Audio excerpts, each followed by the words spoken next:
அனைவருக்கும் என் அன்பு வணக்கம்.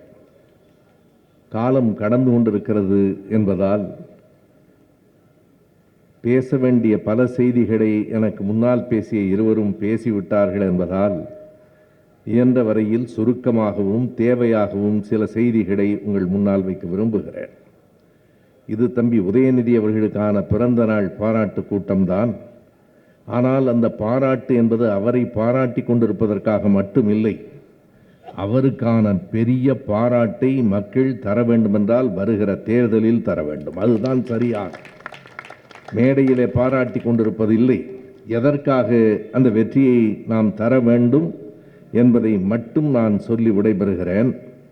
இங்கே பேசுகிற நேரத்திலே நண்பர்கள் சொன்னார்கள், செந்தில்வேல் இன்றைக்கு நேரு உள் விளையாட்டு அரங்கத்தில் நடந்து கொண்டிருக்கிற அந்த நிகழ்ச்சியை பற்றி சற்று விரிவாகவே சொன்னார். அது வெறும் நிகழ்ச்சி இல்லை. நானும் ஏறத்தாழ 1 மணி நேரம் அந்த நிகழ்ச்சியை பார்த்துவிட்டு தான் இந்த கூட்டத்திற்கு வந்தேன். அது ஒரு வரலாற்று நிகழ்வு என்பதை காலம் சொல்லும்.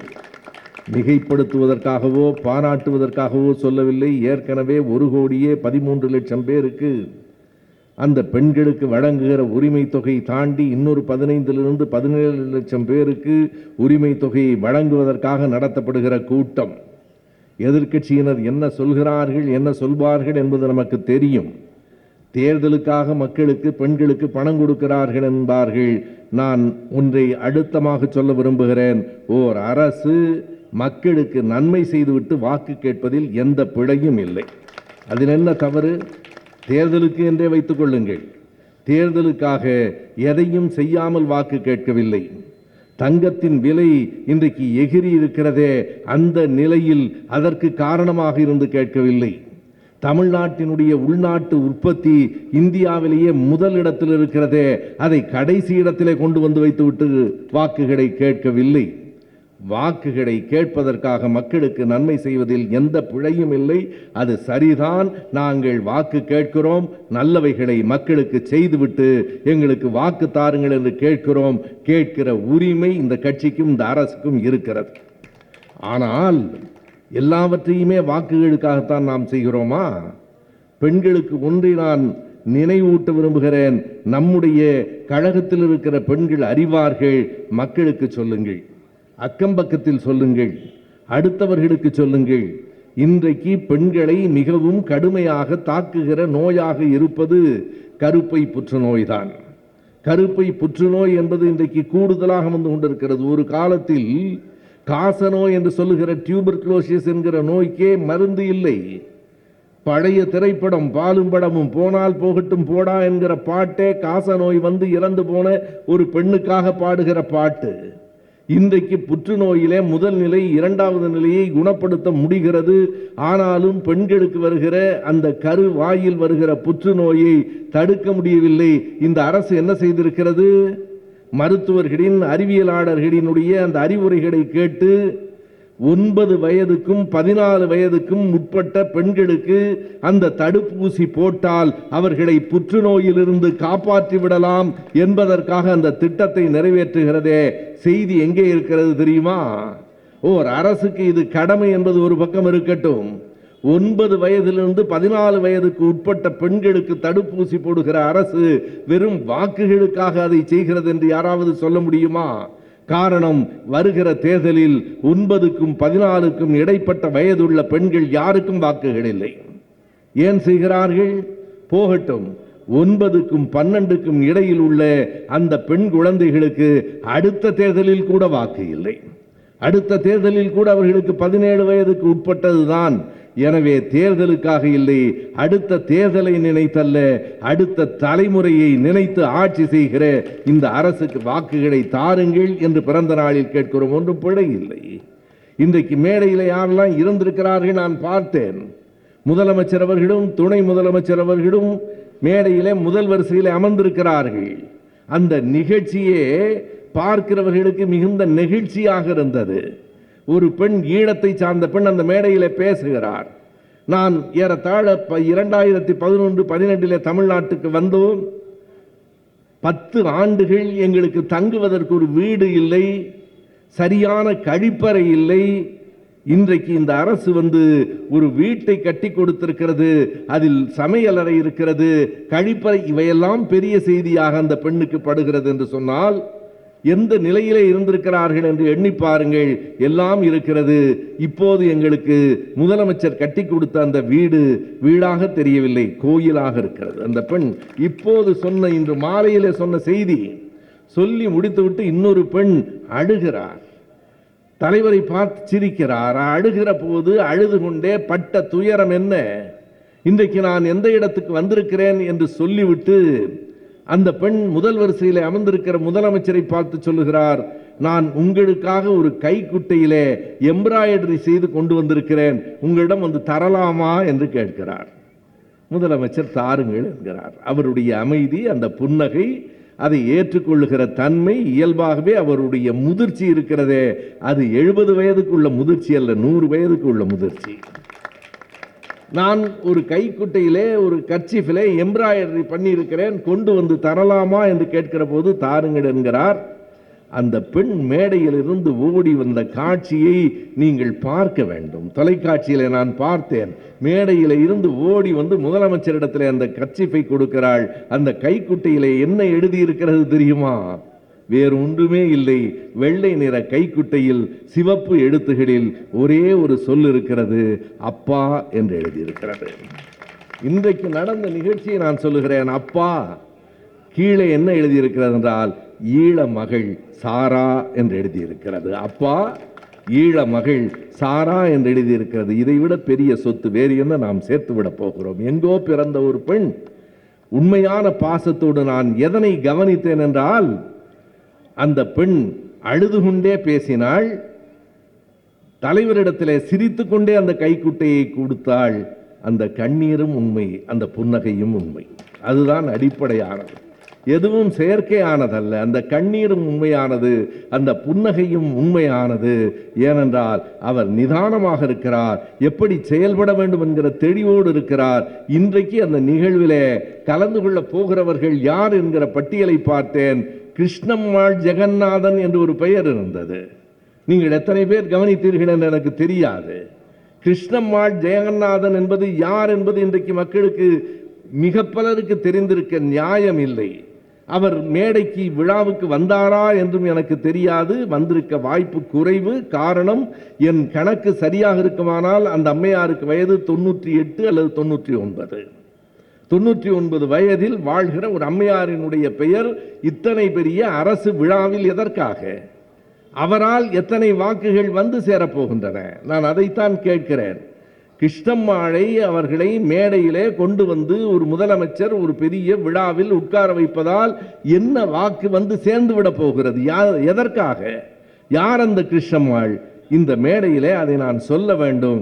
இந்த ஊடகங்களின் வாயிலாக மக்களுக்கு போக வேண்டும் என்பதற்காக சொல்லுகிறேன். கிருஷ்ணம்மாள் ஜெகநாதன் வினோபா பாவையை பின்பற்றியவர்கள், திமுக காரர்கள் இல்லை. வினோபா பாவையை பின்பற்றியவர்கள், ஏழை மக்களுக்கு நிலங்களை வாங்கி கொடுத்தவர்கள், இல்லாத மக்களுக்கு வீடுகளை கட்டி கொடுத்தவர்கள். அப்படிப்பட்டவர்களிலே அன்றைக்கே சாதி மறுப்பு திருமணமும் செய்து கொண்டவர்கள் நீங்கள் பலர் அறிந்திருக்கலாம். வினோபா பாவே அவர்களும் ஐயா பெரியார் அவர்களும் சந்தித்து 2 மணி நேரம் பேசினார்கள். இங்கே செந்தில்வேல் சொன்னார் இல்லையா, இந்த மேடை என்பதும் இந்த கட்சி என்பதும் எல்லோரையும் அரவணைத்து செல்லுகிற கட்சி. அவர் சொன்னார், எனக்கு எல்லா மதத்தின் மீதும் நம்பிக்கை உண்டு, சுபவிக்கு எந்த மதத்தின் மீதும் நம்பிக்கை இல்லை, நம்முடைய அமைச்சர் மதங்களின் மீது நம்பிக்கை உடையவர், நாங்கள் சேர்ந்திருக்கிறோம் என்று. அமைச்சராக ஆவதற்கு முன்பே நான் அமைச்சரை மேடையில் வைத்துக்கொண்டே சொல்லியிருக்கிறேன். நடந்த ஒரு நிகழ்ச்சி, ஒரு விமான நிலையத்திலே நான் அமைச்சர் அவர்களை சந்திக்கிறேன். அப்போது நாம் எதிர்க்கட்சி, அவரோடு 3-4 பேர் சேர்ந்து வருகிறார்கள். விமான நிலையத்திலே சந்தித்துக் கொள்ளுகிறோம். காத்திருக்கிற நேரத்தில் பேசுகிறோம். எங்கே போகிறீர்கள் என்று நான் கேட்கிறேன். பார்த்தாலே தெரியவில்லையா? சபரிமலைக்கு போகிறோம் என்று அவர் சொன்னார். 4 பேரும் சபரிமலைக்கு போகிறோம். நல்லது. பிறகு என்னை பார்த்து அமைச்சர் கேட்டார், நீங்கள் எங்கே போகிறீர்கள் என்றார். இப்படியெல்லாம் கோயிலுக்கு போகக்கூடாது என்று பேசுவதற்காக போகிறேன். இது உண்மையாக நடந்த செய்தி. இப்படியெல்லாம் போகக்கூடாது என்று சொல்வதற்காக போகிறேன். 2 பேரும் ஒரே விமானத்தில் போகிறோம், ஒரே கட்சியில் இருக்கிறோம் என்றால் அவரவர் நம்பிக்கை அவரவருக்கு, அவரவர் விருப்பம் அவரவருக்கு, நாம் யாரிலும் தடுப்பதில்லை. 2 நாள்களுக்கு முன்னால் திருவொற்றியூரில் நடந்த கூட்டத்தில் ஒரு நண்பர் பேசியதை நான் மேடையில் சொன்னேன், மறுபடியும் சொல்லுகிறேன். அந்த மேடையில் இருக்கிறவர் மக்களை பார்த்து கேட்கிறார், கார்த்திகை அன்றைக்கு உங்கள் வீடுகளில் விளக்கேற்றினீர்களா? ஏற்றினோம், அதில் ஒன்றும் விடையில்லை, விருப்பம். அடுத்த கேள்வியை கேட்கிறார், நீங்கள் உங்கள் வீட்டில் விளக்கேற்றலாம், பக்கத்து வீட்டில் ஒரு சாய்வு இருந்தால் அவர் வீட்டில் போய் விளக்கேற்றலாமா என்று கேட்கிறார். அந்த அம்மா சொல்லுகிறார், அது தப்புங்க, அதுதான் தமிழ்நாடு, அது தப்புங்கன்னு அந்த அம்மா சொன்னிச்சு. நம்ம வீட்டில் ஏற்றலாம். இன்றைக்கு என்ன நடக்கிறது? கிருஷ்ணம்மாள் ஜெகநாதன் அவர்களை பற்றி நான் சொல்ல வேண்டுமானால், உழுபவருக்கே நிலம் சொந்தம் என்கிற ஒரு சங்கத்தை அவர்கள் நடத்தினார்கள். 1957ஆம் ஆண்டு ஜனவரி மாதம் 19ஆம் தேதி திருச்சியில் இருக்கிற தேசிய கல்லூரி நேஷனல் காலேஜ் என்கிற இடத்தில் ஐயா பெரியார் அவர்களும் வினோபாவை அவர்களும் சந்தித்து 2 மணி நேரம் உரையாடினார்கள். இவர்கள் தான், கிருஷ்ணம்மாளும் ஜெகநாதனும் தான் அந்த சந்திப்புக்கு ஏற்பாடு செய்தார்கள். அப்போது வினோபாவை சொல்லுகிறார், கருத்து வேறுபாடுகளுக்கு இடையிலும் எப்படி ஒன்றி இருப்பது என்பதற்காக சொல்லுகிறேன். ராஜேஸ்வரி கூறுகிற நேரத்தில் சொன்னாரே, புதின் இங்கே வந்துவிட்டு போய் அவர் என்ன சொன்னார் என்றால், இந்தியாவிலே பாதி பேருக்கு இந்தி தெரியவில்லை. ஏன் அவர் அப்படி சொல்லுகிறார்? இங்கே வருகிற போது அவர் என்ன நினைத்து கொண்டு வந்திருப்பார்? இந்தியாவில் எல்லோரும் இந்தி தான் பேசுகிறார்கள் என்று நினைத்து கொண்டு வந்திருப்பார். இல்லை, பாதி பேருக்கு இந்தியாவில் இந்தி தெரியவில்லை, ஆனால் அவர்கள் ஒற்றுமையாக இருக்கிறார்கள். அதைத்தான் இப்போது நான் வினோபாவே பெரியார் சந்திப்பிலே சொல்லுகிறேன். பாபா சொல்லுகிறார், நீங்கள் சாதிக்கு எதிராக போராடுவது சரிதான், ஆனால் கடவுள் இல்லை என்று சொல்லுவதால் பலர் உங்களிடம் வரமாட்டார்களே, அதை விட்டுவிட்டால் என்ன என்று கேட்கிற போது பெரியார் சொன்ன விடை பாபாவும் பதிவு செய்திருக்கிறார், பெரியாரும் பதிவு செய்திருக்கிறார். பெரியார் சொல்லுகிறார், நல்லது, மக்களுக்கு பிடித்ததை சொல்லுகிறவன் இல்லை நான், மக்களுக்கு பிடித்து கொள்ள வேண்டியதை சொல்லுகிறவன்.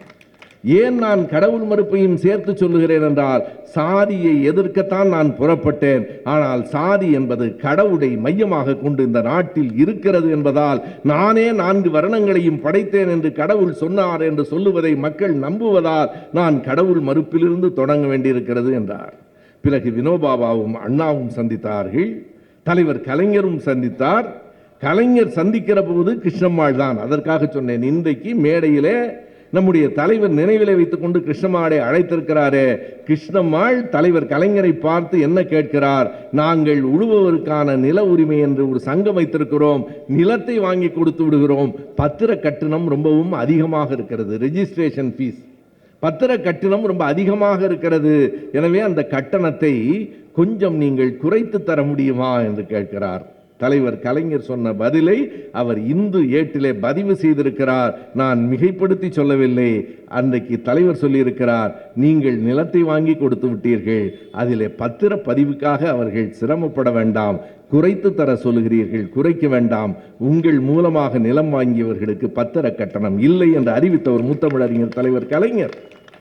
அதற்கு பிறகு அதே அம்மையார் நெய்வேலியிலே ஏழை மக்களுக்கு வீடு கட்டி கொடுக்கிற போது அந்த பொருள்களை எல்லாம் கொண்டு வருவதற்கான லாரியினுடைய கட்டணம் கூடுதலாக இருக்கிறது. அந்த அம்மா சொல்லுகிறார், என்ன காரணமோ தெரியவில்லை, எனக்கு திடீரென்று அவருடைய மகன் தம்பி ஸ்டாலின் நினைவு வந்தது. நான் இவரிடத்தில் வந்து கேட்கிறேன், அப்பாவை போல இவர் இருப்பாரா என்று எனக்கு தெரியாது, கேட்டு பார்க்கலாம் என்று கேட்கிறேன். இப்படி ஒரு கட்டிடங்களை நிலங்களை மக்களுக்கு வாங்கி கொடுத்திருக்கிறோம், கட்டிடம் கட்டுவதற்கு கொண்டு வருவதற்கு பொருள்களை கொண்டு வருவதற்கு லாரி கட்டணத்தை குறைக்க முடியுமா என்று கேட்டேன். அப்பாவுக்கு பிள்ளை தப்பாமல் பிறந்திருக்கிறார், நீங்கள் குறைக்க வேண்டாம், லாரி கட்டணமே வேண்டாம், எங்கே வர வேண்டும் என்று சொல்லுங்கள், நான் அனுப்பி வைக்கிறேன் என்று சொன்னவர்தான் இன்றைக்கு கழகத்தின் தலைவராக இருக்கிற தளபதி. நினைவு வைத்துக் கொண்டு இந்த விழாவிற்கு கிருஷ்ணம்மாளை அழைத்திருக்கிறார் என்றால் சின்ன பெண்ணை மட்டுமல்ல, வயதான 99 வயதான அந்த அம்மையாரையும் நினைவு வைத்துக் கொள்ளுகிறவர் தமிழ்நாட்டையும் நினைவு வைத்துக் கொண்டிருக்கிறார். தமிழ்நாடு அவரை நினைவு வைத்துக் கொள்ள வேண்டும். தேர்தலில் அதற்கான வாக்குகளை நாம் செலுத்துவது, திரும்ப திரும்ப நீங்கள் பேசுவது ஒரு தேர்தல் கூட்டம் போல இருக்கிறது என்றால் தேர்தல் நெருங்கி கொண்டிருக்கிறது. தேர்தல் என்பது செந்தில்வேல் சொன்னது போல நாம் நமக்காக இல்லை, கட்சியை காப்பாற்றுவதற்காக இல்லை, நம் பிள்ளைகளை, நம் அடுத்த தலைமுறையை காப்பாற்ற வேண்டுமானால் வாக்களியுங்கள். உதயசூரியனுக்கு. உதயசூரியன் தான் இந்த நாட்டை காப்பாற்றும். இதை நாங்கள் உள் மனத்தின் ஆழத்திலிருந்து சொல்லுகிறோம், மேடைக்காக இல்லை. இதை ஒவ்வொருவரும் சொல்லுங்கள். இந்த வேலைகளை தொடங்குங்கள். எதற்காக? இன்றைக்கு நாட்டை எந்த இடத்திற்கு கொண்டு போயிருக்கிறார்கள் இந்த அரசு என்பதை எண்ணி பாருங்கள். எடுத்து சொன்னார்கள். இன்னமும் அதற்கு கூடுதல் விவரங்களோடு நான் சொல்லுகிறேன். ஏனென்றால் செய்தியை அவர்கள் சொல்லிவிட்டார்கள். இந்தியாவிலேயே உள்நாட்டு உற்பத்தியில் தமிழ்நாடு முதலிடத்தில் இருக்கிறது. நீங்கள் இந்தியாவில் பொருளாதாரத்தில் எந்த மாநிலங்கள் எல்லாம் முன்னேறி இருக்கின்றன? நேற்றைக்கு வரைக்கும் அது மகாராஷ்டிரம், இரண்டாவது தமிழ்நாடு, மூன்றாவது கர்நாடகம், மூன்றாவது குஜராத், நான்காவது கர்நாடகம். இதிலே ஒரு செய்தியை கவனியுங்கள். குஜராத்தும் மகாராஷ்டிரமும் முன்னேறி இருப்பதில் வியப்பு இல்லை. அவை மேலை நாடுகளில் இருந்து வருகிற எல்லோருக்கும் நுழைவாயிலாக இருக்கின்றன. ஆனால் தமிழ்நாடு அப்படி இல்லை. ஆனால் இன்றைக்கு இரண்டாவது இடம் இல்லை. பெரியோர்களே, உரத்து கையொலி எழுப்புங்கள். இந்தியாவில் முதல் மாநிலம் பொருளாதாரத்தில் தமிழ்நாடு தான். எவ்வளவு கூடியிருக்கிறது? 26.7 லட்சம் கோடியிலிருந்து, நான் சொல்லுகிற கணக்கு அப்படியே அரசாங்கத்தின் கணக்கு, 26.7 லட்சம் கோடியிலிருந்து இன்றைக்கு தமிழ்நாட்டின் உள்நாட்டு உற்பத்தி 31.2 லட்சமாக கூடியிருக்கிறதே. நாம் நம் முதலமைச்சரை, இந்த கழக அரசை பாராட்ட வேண்டாமா? நம் கழக அரசுக்கு நன்றி சொல்ல வேண்டாமா? அந்த அளவிற்கு இன்றைக்கு பொருளாதாரத்திலே முன்னேறி இருக்கிறோம். ஆனால் இவர்கள் எதற்காக திருப்பரங்குன்றத்திலே சண்டை பிடிக்கிறார்கள்? பொருளாதார உற்பத்தியை குறைப்பது எப்படி, கூட்டுவது எப்படி என்றால், எந்த விளக்கில், எந்த தூணில் விளக்கேற்றுவது என்பது ஒரு சிக்கலா? நான் கேட்கிறேன். எனக்கு மற்றவர்கள் சொன்னால் புரிந்து கொள்ள முடியும். ஒரு நீதிபதியே சொல்லுகிற போது என்னால் புரிந்து கொள்ள முடியவில்லை. உங்களுக்கு புரிகிறதா என்று பாருங்கள். அந்த நீதிபதி சொல்லுகிறார், இது வெறும் தூணில் விளக்கேற்றுகிற பிரச்சனை அல்ல, இது சொத்துரிமை பிரச்சனை. எனக்கு புரியவில்லை. எந்த தூணில் விளக்கேற்றுகிறோம் என்பதை பொறுத்து சொத்து மாறி போயிடுமா? இது எப்படி சொத்து உரிமை பிரச்சனையாக ஆகும்? எனவே நீங்கள் அந்த தூணில் தான் விளக்கேற்றுவோம் என்று சொல்லுவது இவர்களுக்கு எப்போதும் எனக்கு வியப்பாக இருக்கிறது. மசூதியிலே தான் ராமர் பிறந்தார் என்கிறார்கள், தர்காவிலே தான் விளக்கேற்றுவோம் என்கிறார்கள். நீங்கள் உங்கள் கோயிலில் விளக்கேற்றுங்கள் என்றால் பக்கத்தில் இருக்கிற தர்காவிலே தான் விளக்கேற்றுவோம் என்கிறார்கள். அதற்காக இன்றைக்கு நாடு முழுவதும் ஒரு கலவரத்தை அவர்கள் தூண்ட முயற்சித்தார்கள். எங்கே தோற்று போனார்கள் தெரியுமா? கலவரத்தை தூண்டவே முடியாமல் தோற்று போனார்கள். மக்கள் அதனை ஏற்கவே இல்லை. மக்கள் ஏற்கவே இல்லை. நாளைக்கு ஒரு கடை கூட திறந்திருக்காது என்றார்கள். ஒரு கடை கூட மூடவில்லை என்பதுதான் உண்மை. யாரும் அவர்களினுடைய அந்த செய்திகளுக்கு செவிமடுக்கவில்லை. எந்த கலவரத்தையும் அவர்களால் தூண்ட முடியவில்லை. கடைசியாக எல்லோரையும் ஒருங்கிணைக்க முடியுமா என்று பார்க்கிறார்கள். நேற்றைக்கு கடைசியாக எப்போதும் திராவிடத்தை, பெரியாரை இழிவு செய்து பேசிக்கொண்டு நாங்கள் தமிழர்கள் என்று சொல்லிக் கொண்டிருந்த ஒரு மனிதர் நேற்றைக்கு RSS மேடையிலே அடைக்கலமாகி இருக்கிறார் என்பது செய்தி. அங்கே போய் கடைசியாக அடைக்கலமாகி இருக்கிறார். அதுதான் அவருடைய இடம், அதுதான் அவருக்கு கொடுக்கப்பட்ட வேலை. எனவே துரோகிகள் இந்த நாட்டில் திராவிடத்தை, தமிழ்நாட்டை அழித்துவிட முடியும் என்று கருதுகிறார்கள். ஒரு விளக்கு தூண் பிரச்சனையை வைத்துக் கொண்டு கலவரத்தை உருவாக்க முடியுமா என்று பார்க்கிறார்கள். இன்றைக்கும் நீங்கள் வடநாட்டில் என்ன நடக்கிறது, தமிழ்நாட்டில் என்ன நடக்கிறது என்று எண்ணி பாருங்கள். இன்றைக்கு வந்திருக்கிற ஒரு செய்தியை நான் சொல்லுகிறேன். காசி விஸ்வநாதர் கோயிலில் பணியாற்றுகிற அல்லது மந்திரம் சொல்லுகிற அந்த பூசாரிகள் இன்றைக்கு அவர்களினுடைய சம்பளம், அவர்கள் அரசு ஊழியர்களாக ஆக்கப்பட்டிருக்கிறார்கள். யார் அரசு ஊழியர்? ஒரு கோயிலில் மந்திரம் சொல்லுகிறவன் அரசு ஊழியர். என்ன சம்பளம் தெரியுமா? இங்கே இருக்கிற மக்கள், நீங்களெல்லாம் ஒவ்வொரு மாதமும் உழைத்தாலும் அந்த ஊதியத்தை பெற முடியாது. கோயிலிலே மந்திரம் மட்டும் சொல்லிக் கொண்டிருக்கிறவர்களுக்கு மாதம் 90,000 சம்பளம் என்று நியமித்திருக்கிறார்களே. இதை விட கொடூரம் வேற என்ன இருக்கிறது? அது மட்டும் இல்லையாம், அவர்களுக்கு ஓய்வூதியம் உண்டாம், அவர்களுக்கு அரசு ஊழியர்களுக்கு உள்ள எல்லா சலுகைகளும் உண்டாம். இதுதான் நண்பர்களே, அவர்கள் பூசாரிகளுக்காக, ஒரு புரோகிதர்களுக்காக அரசு நடத்துகிறார்கள். நாம் மக்களுக்காக அரசு நடத்துகிறோம். கடவுளின் கட்சி என்று நம்முடைய இந்திரஜித் அவர்கள் பேசுகிற போது குறிப்பிட்ட அந்த நேரத்தில் எனக்கு கொஞ்சம் சிரிப்பாக இருந்தது. ஆனால் அதற்குள் இருக்கிற இன்னொரு உண்மையை ராஜேஸ்வரி அவர்கள் எடுத்து சொன்னார். உண்மைதான், இது கடவுளின் கட்சி என்றால் எப்படி தெரியுமா? ஏழையின் சிரிப்பில் இறைவனை காண்போம் என்று சொன்னதால் இறைவனின் சிரிப்பே கடவுள் என்று கருதுவதால் இது கடவுளின் கட்சி என்று அவர் சொல்லி இருக்க கூடும். எண்ணி பாருங்கள், இன்றைக்கு பொருளாதாரத்திலே இந்த நாடு மிகப்பெரிய வீழ்ச்சியை இந்திய அளவிலே அடைந்திருக்கிறது. ஒன்றிய அரசு தங்கத்தின் விலையை எங்கே கொண்டு போய் நிறுத்தி இருக்கிறது என்று சொன்னார்கள். டாலர் விலை என்ன ஆயிற்று? அமெரிக்க டாலரை மோடி அவர்கள் 2014 சொன்னார், நாங்கள் ஆட்சிக்கு வந்தால் ஒரு டாலர் அப்போது 60 ரூபாயாக இருந்தது. அவர் என்ன சொன்னார்? ஒரு டாலரை 1 ரூபாய்க்கு கொண்டு வந்து விடுவோம் என்றார். அவ்வளவு கற்பனை கூட வேண்டாம். 20 ரூபாய்க்காவது கொண்டு வந்தீர்களா? 60 ரூபாயிலாவது உங்களால் நிறுத்த முடிந்ததா? இன்றைக்கு ஒரு டாலரின் மதிப்பு இந்திய ரூபாயில் 90 ரூபாய் என்கிற நிலையை அடைந்திருக்கிறது. சரி, தங்கம் என்ன ஆயிற்று? 2014 மோடி அவர்கள் ஒன்றிய அரசில் பிரதமராக வருகிற போது தங்கத்தின் விலை, நீங்கள் குறித்துக் கொள்ளுங்கள், இந்த செய்திகள் எல்லாவற்றையும் மக்களிடம் சொல்லுங்கள். 2014 ஒரு பவுன் தங்கத்தின் விலை 20,736 ரூபாய். இன்றைக்கு என்ன? வருகிற போது நான் பார்த்து விட்டு வந்தேன். அவர் ஏறத்தாழ நாளைய விலையை சொல்லுகிறார். 1 லட்சம் என்று. இன்றைய விலை 98,960 ரூபாய். 1 லட்சத்துக்கும் இதற்கும் பெரிய வித்தியாசம் இல்லை. ஒரு பவுன் 98,000 ரூபாய், ஏறத்தாழ 1 லட்சம் ரூபாய் என்றால் நகைப்பறி, வழிப்பறி, கொள்ளைகள் அதிகமாகாதா? நாட்டிலே கலவரம் வராதா? ஏழை மக்கள் அழிந்து போய்விட மாட்டார்களா? இந்த தேசத்தையே அவர்கள் அழித்துக் கொண்டிருக்கிறார்கள். எரிந்து கொண்டிருக்கிற தேசத்தில் எரியாத தீபமாய் தமிழ்நாட்டை தமிழ்நாடு அரசு காப்பாற்றிக் கொண்டிருக்கிறது. இது உண்மை. நான் சொல்லுகிற செய்தி உண்மை. பொருளாதார முன்னேற்றத்திலே இந்தியாவிலே மகாராஷ்டிரம், குஜராத், கர்நாடகம், தமிழ்நாடு உயர்ந்திருக்கிறது என்றால் சமூக நீதி கொள்கையிலே எந்தெந்த மாநிலங்கள் உயர்ந்திருக்கின்றன? சமூக நீதி கொள்கையிலே குஜராத் பின்தங்கி இருக்கிறது. சமூக நீதி கொள்கையிலே மகாராஷ்டிரம் பின்தங்கி இருக்கிறது. பொருளாதாரத்திலே சில மாநிலங்கள் முன்னேறி இருக்கின்றன. சமூக நீதியிலே முன்னேறி இருக்கிற மாநிலங்கள் என்று பட்டியல் போட்டால் கேரளம், தமிழ்நாடு, மேற்கு வங்கம், கவனியுங்கள், 2 பட்டியலிலும் இடம்பெற்றிருக்கிற ஒரே மாநிலம் தமிழ்நாடு தான். பொருளாதார வளர்ச்சியிலும் சரி, சமூக நீதியிலும் சரி முன்னேறி இருக்கிற ஒரே நாடு தமிழ்நாடு தான். இந்த தமிழ்நாட்டில் இன்றைக்கு நம்முடைய தலைவரும் துணை முதலமைச்சரும் இந்த நாட்டுக்காக உழைக்கிறார்கள். மிகச் சரியாக செந்தில்வேல் சொன்னார். சென்னையில், திருவொற்றியூர் போன்ற இடங்களில் எல்லாம் சென்ற மழைக்கு தேங்கிய நீர் இந்த ஆண்டு இந்த மழைக்கு இல்லை. வியாசர்பாடியிலே மட்டும் கொஞ்சம் மழை நீர் தங்கி இருந்தது உண்மைதான். ஆனால் காலையிலே ஒரு விழாவிலே துணை முதலமைச்சரை பார்த்தேன். நான் அந்த விழா முடிந்து வெளியே வருகிற போது அவர் அந்த மழைக்கோட்டெல்லாம் அணிந்து கொண்டு அங்கே வியாசர்பாடியிலே நின்று கொண்டிருந்த காட்சியையும் தொலைக்காட்சியிலே பார்த்தேன்.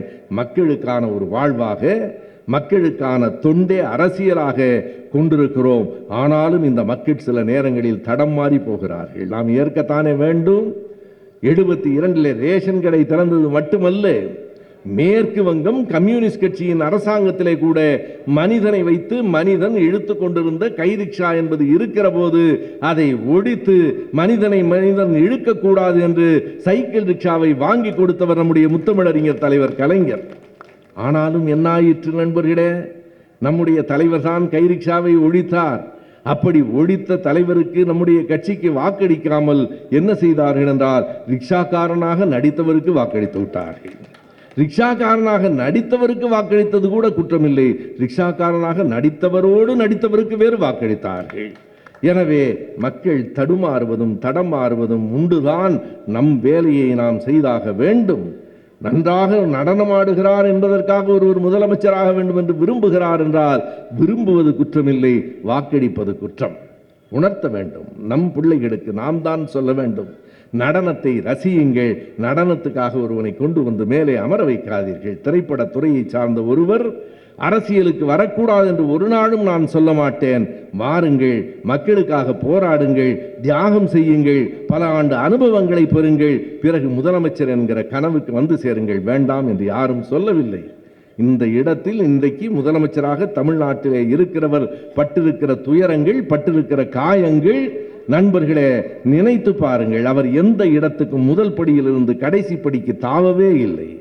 நம்முடைய கழகத்தினுடைய பகுதி செயலாளர் தொகுதிக்கு போட்டியிட்டு நம்முடைய உசேன் அவர்களிடத்திலே, மறைந்த உசேன் அவர்களிடத்திலே வெற்றி வாய்ப்பை இழந்திருக்கிறார். பகுதி செயலாளரில் இருந்து கவுன்சிலர், மேயர், சட்டமன்ற உறுப்பினர், அமைச்சர், துணை முதலமைச்சர், அதே போல கழகத்திலே கொஞ்சம் கொஞ்சமாக மேலே வந்து அதற்கு பிறகு செயல் தலைவர், இன்றைக்கு கழகத்தின் தலைவர், தமிழ்நாட்டின் முதலமைச்சர் என்கிற இடத்துக்கு அவர் வந்து சேர்ந்திருக்கிறார்.